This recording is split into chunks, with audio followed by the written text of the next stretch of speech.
for you people to pop into the chat.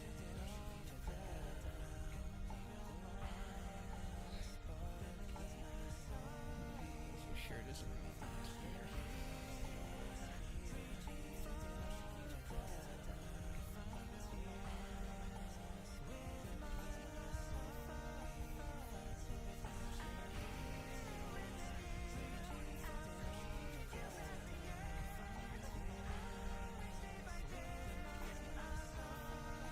Alright, I see one person. That's a good start. And we got them coming in. Hello, Blue Flame Phoenix Dragon. Oh, that's a mouthful. Alright, since we do have some people in the chat, let me transition it over to the live scene. Alright. Hello everyone, welcome to another episode of Ask the Chaos Protectors Season 4, Episode 12. Hope you guys are excited for today, because my special guest is none other than the original VA for Sarah from the Sonic OVA, Sascha Biesi. I don't know if I said your last name right. It was very close. It's Biesi. That's so close. It was so good. Thank you. Anyways, as always, you guys know the drill. No questions for me, just leave your questions for Sascha here. For my first question, how much fun was it to be able to actually voice in a Sonic related movie itself? Especially like the Sonic OVA. Yeah, I mean, it's just so cool to be part of something that is so popular still, this 30 years later.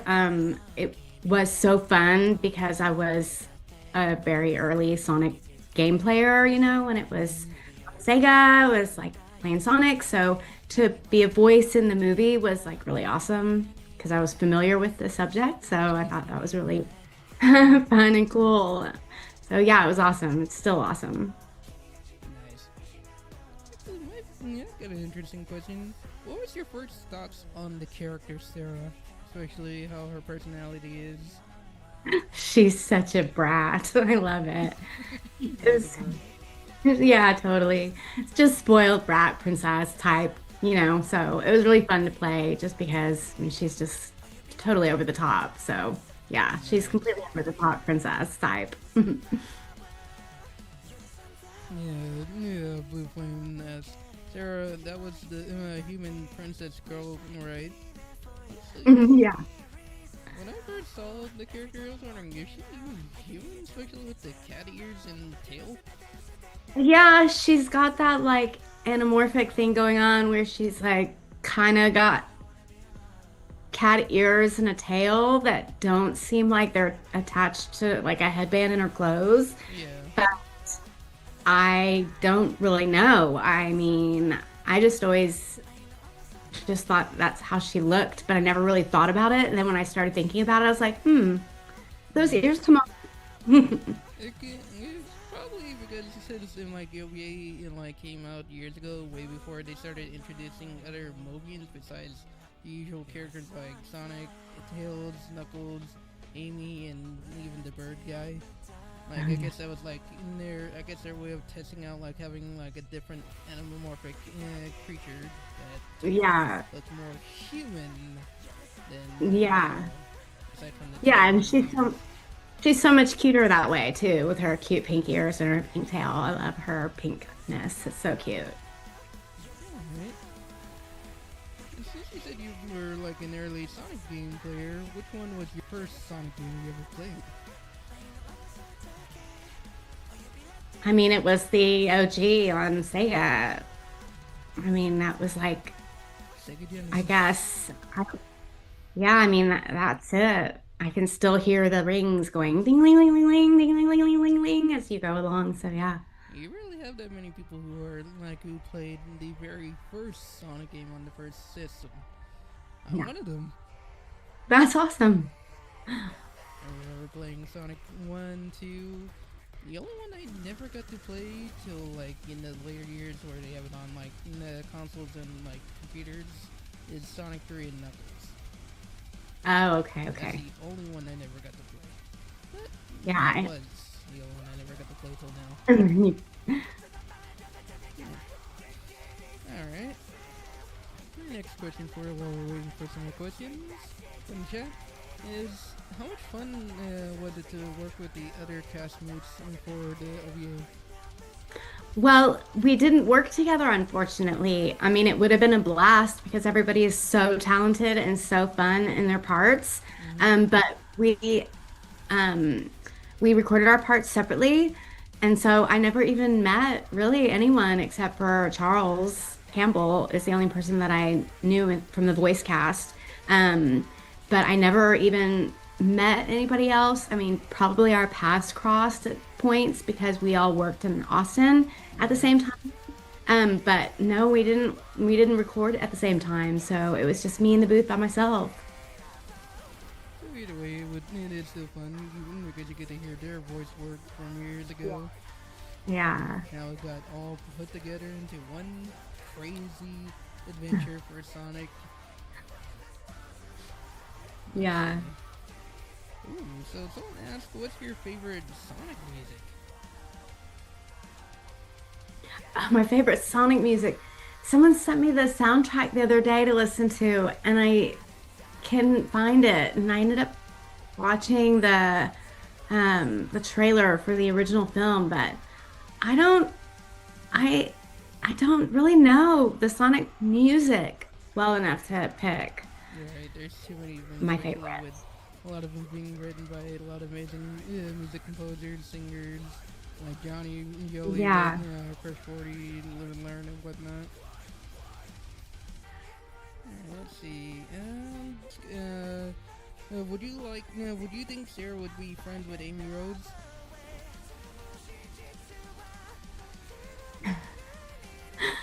No, she'll be jealous of Amy Rose. Yeah, I could see that. I don't know, maybe, but I think she would probably be good. I think she would be a little jealous. Hmm. I'm thinking about it. I don't think she, like, if I remember correctly, I don't think Sarah really went after Sonic too much in the movie. She was more or less trying to. No, not like Good. not like an obvious way, but Right. yeah. Ooh. Jared asked, what was your first anime gig? My first anime gig, I'm pretty sure was a series called Airbats TTS. I think is what it was called, Airbats. And it was about fighter pilots, of which I was one of the main ones. And I loved it. I loved it. I loved it so much. It was so much fun doing voiceover for anime. It was so much fun. So I was hooked immediately from then I'll on. definitely have to look that up. Airbots. Yeah. I did Airbats and then Maps and Veritable Geo and maybe another one I can't remember too. I don't know. But Ooh, anyway, that's a lot. it was fun. I love it. Mhm. Actually, speaking of like the anime you've actually got the voice in, which one did you enjoy voicing in the most out of all of those? I mean, I think, I mean, I know that we're talking about Sonic, but I think honestly it would have to be Sonic just because there was so much freedom and fun to be had.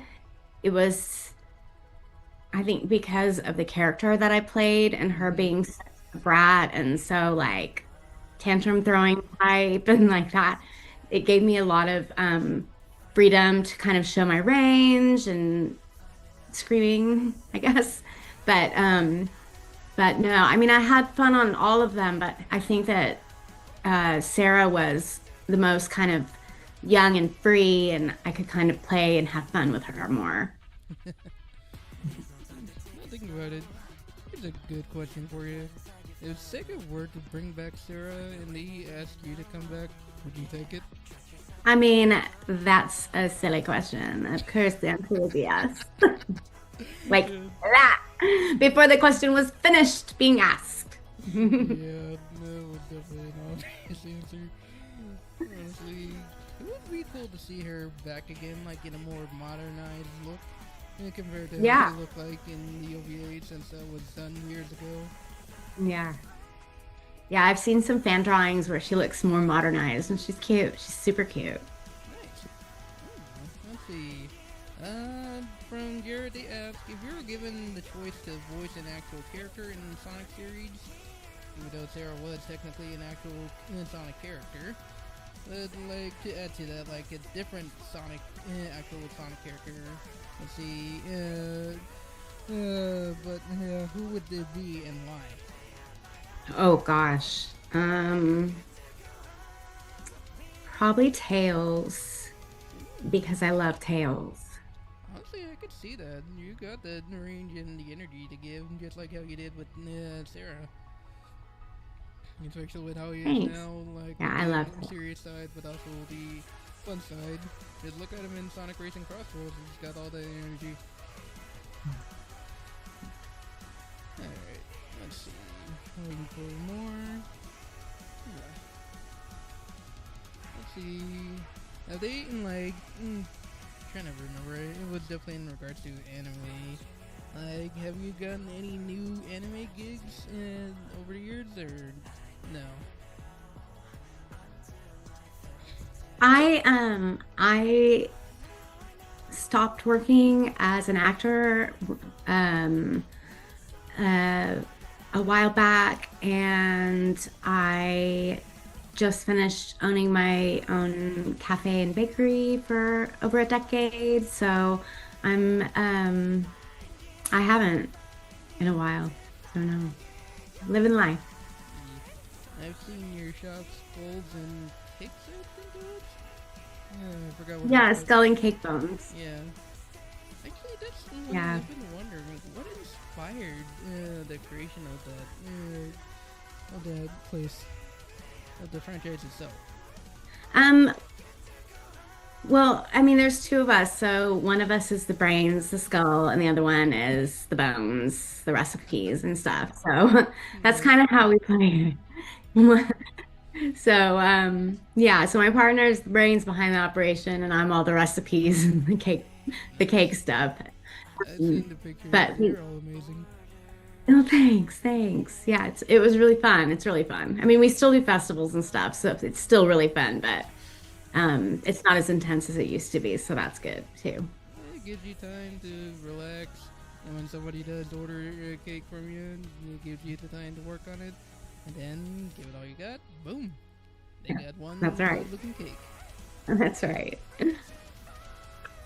Let's see. Yeah, Fluffy Nerd says you would be great Tails or Amy. Honestly, I see Thank that you. as That would well. be so fun.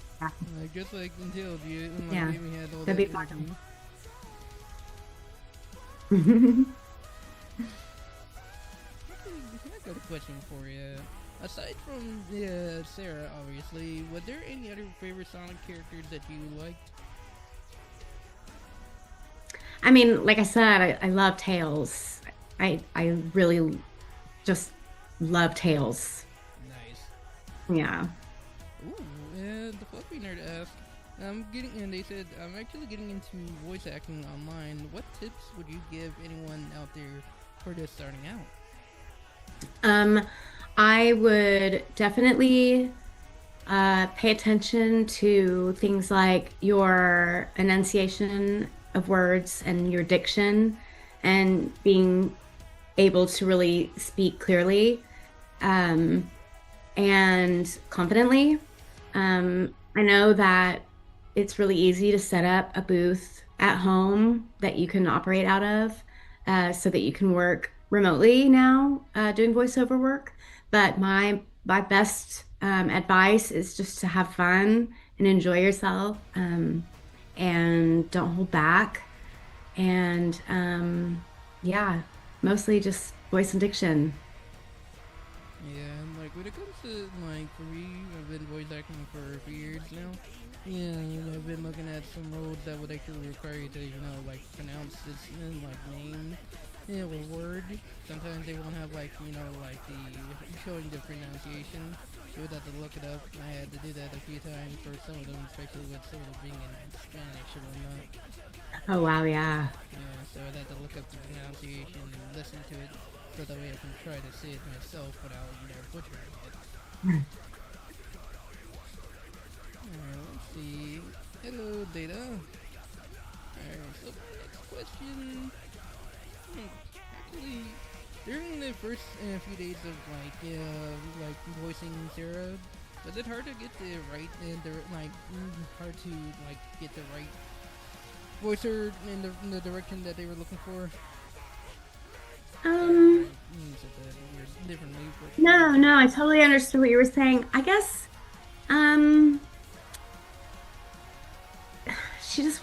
she's not a very deep character, so it wasn't really hard to kind of embody her right away from the get-go.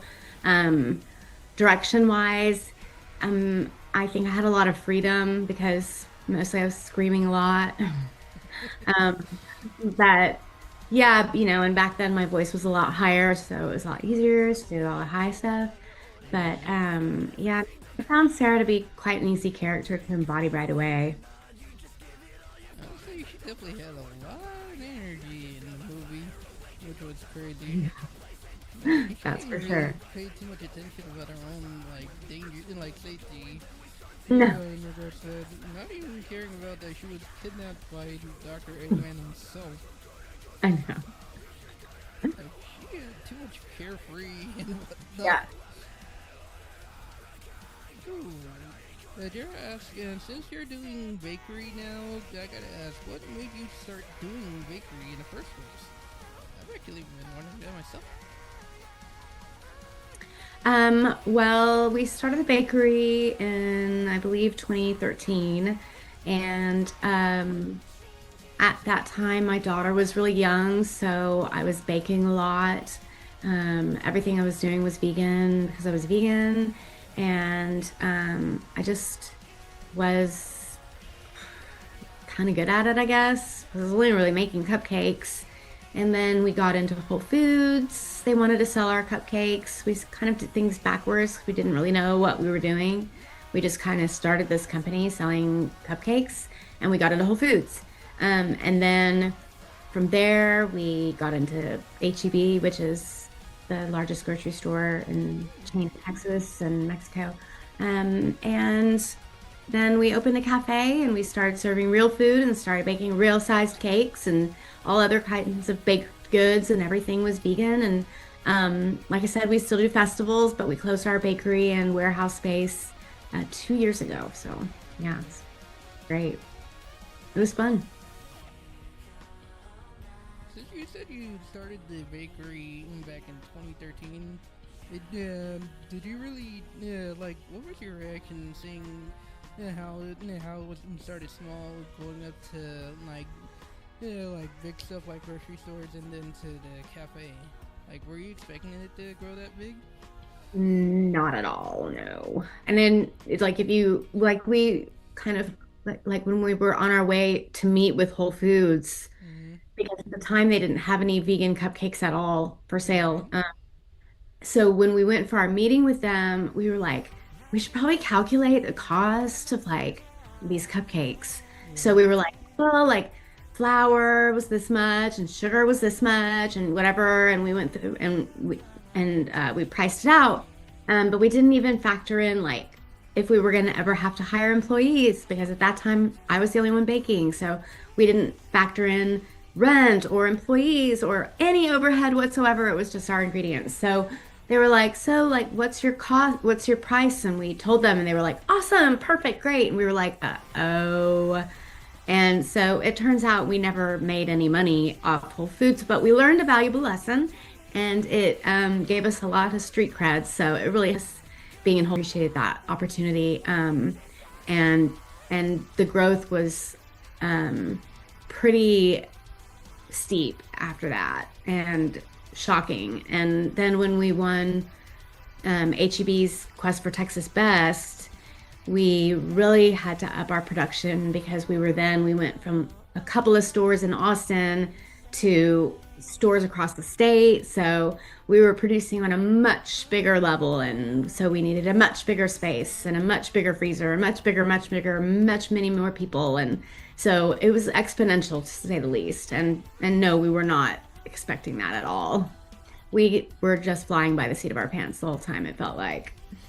Considering that you guys were paying out of your own money and whatnot, like buying the flour, the eggs, and everything out of your own pockets, that Yeah. had to been difficult. Especially Yeah. when you're having to worry about other expenses like utilities and whatnot. Yeah. Like you mentioned rent and whatnot, you need to also Yeah. focus on that. Yeah. Alright. What inspired the name Skulls and Bones?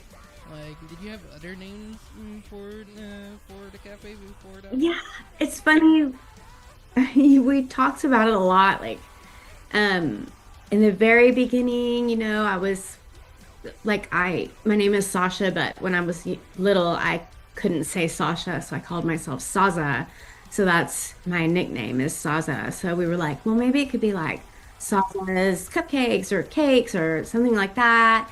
And then our friend was like, I, I feel like we just came up with it and then liked it and then came up with a backstory for it to explain it because it was so weird and kind of like random. But it was such a good name. We loved it so much. We were like, this is of course has to be the name.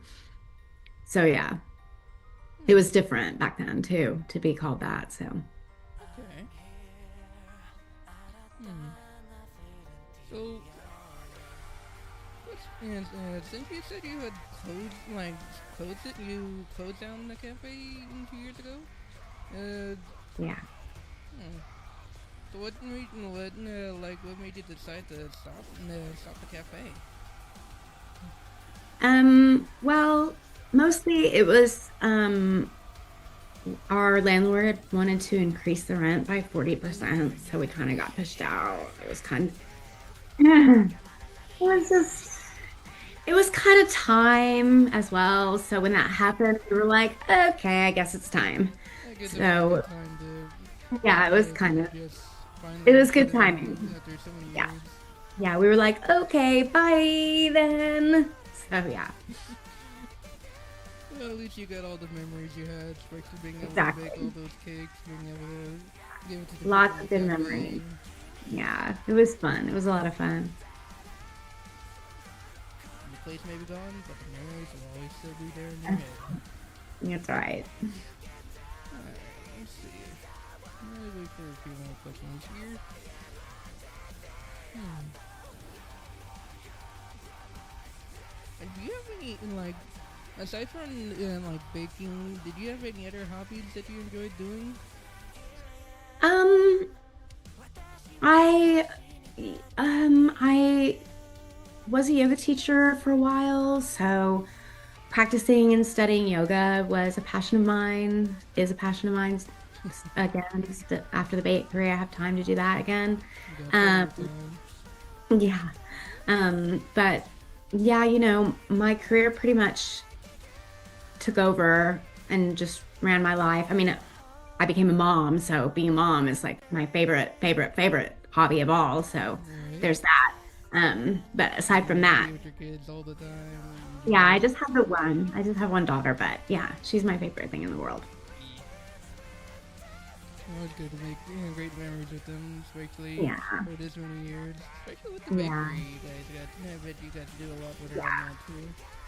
Yeah, it was fun with her and her friends, and that's probably my favorite part was just having the bakery while she was in school and always bringing cupcakes to school and being associated with class and the association with her friends and like getting to go in and teach them about math, bakery style, and that kind of thing. So yeah, it was really sweet. Nice. Honestly, I used to see a lot of that myself. Like when I used to go to school, seeing people bring over homemade cupcakes, not the ones that you see like in the prepackaged stuff, Mm. like actual stuff that's like in the little container that you can bring home from home. Yeah. homemade ones will always taste the best, especially when it's made with love and everything. Right. I know in the past I used to, like, when family used to bake cakes. Well, maybe not cakes, but like cookies, cupcakes. Even with a friend of mine, which was a neighbor, I actually got to make some gingerbread cookies with those. I love gingerbread cookies. Alright. Those kind of memories, especially with whether it's with your friends or family, it will never go away. Even if you don't see them anymore. Alright, let's see. Uh-oh. Just got that little notification talking about the time. Oh, nope. Oh, I... Actually, let's see. Let's see. Actually, you still play any of the? Do you play any of the Sonic games, like even the newer ones? No, I don't really play games very much anymore. I kind of got into the last game I played all the way through was Yoshi on the DS. And then we have the Nintendo Switch, and I sometimes will play Mario Kart on there, but mostly as games got more complex, I kind of dropped out of them.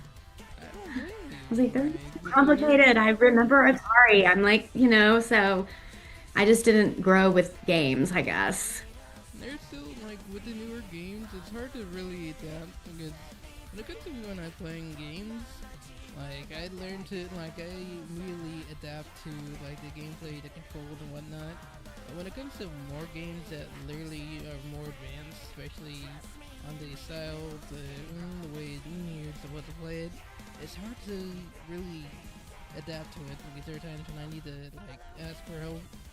And like, hey, how do I do this so that way I can actually get the hang of it? Yeah.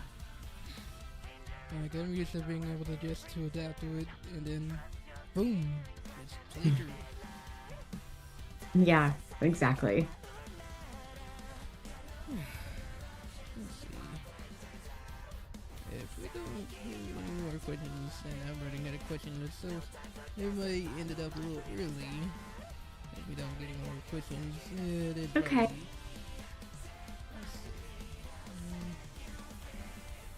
Actually, aside from the like games, have you been reading any of the new comics, like the IDW comics?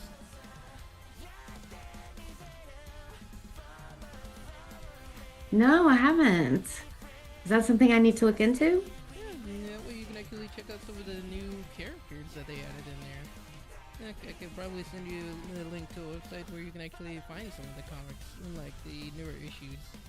Especially with issue 81 introducing a brand new character along with a species that I don't think they ever actually brought into like the Sonic comics before, which is called the Sun Glider.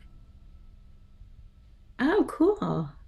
Definitely look it up. Those things are cute. Okay. I'll write that down. Fun. They look like a little squirrel, but like in a different species. Like a sugar glider kind of a thing? Yeah, I don't know why I was saying. Yeah, I don't know why I was saying sun glider or sugar glider, but yeah. Oh, did you mean sugar glider? Yeah. It's been a while since I've read it, but yeah, they're introducing like the sugar glider into the story.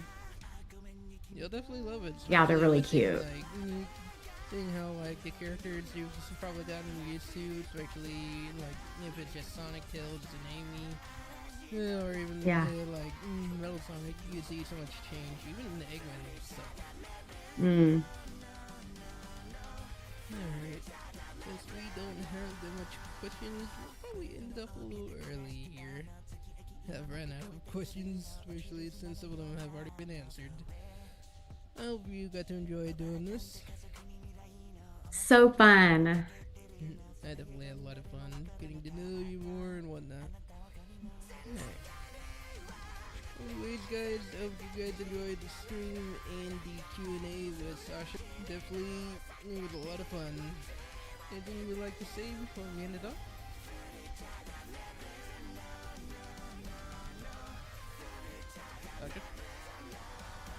I just really appreciate you having me and talking to me and being interested in me. It was so fun being part of Sonic, and it's such an honor that I was part of the canon of Sonic. So, yeah, thanks for talking to me. Likewise. Honestly, love your work. Still love it. You're an amazing person and voice actor. Thanks so much. No problem. And I'll see you guys next time. I am still working on my next guests. Hopefully I'll be able to get them. Until then, I'll see you guys next time. You guys have a good Wednesday. Take care. Bye.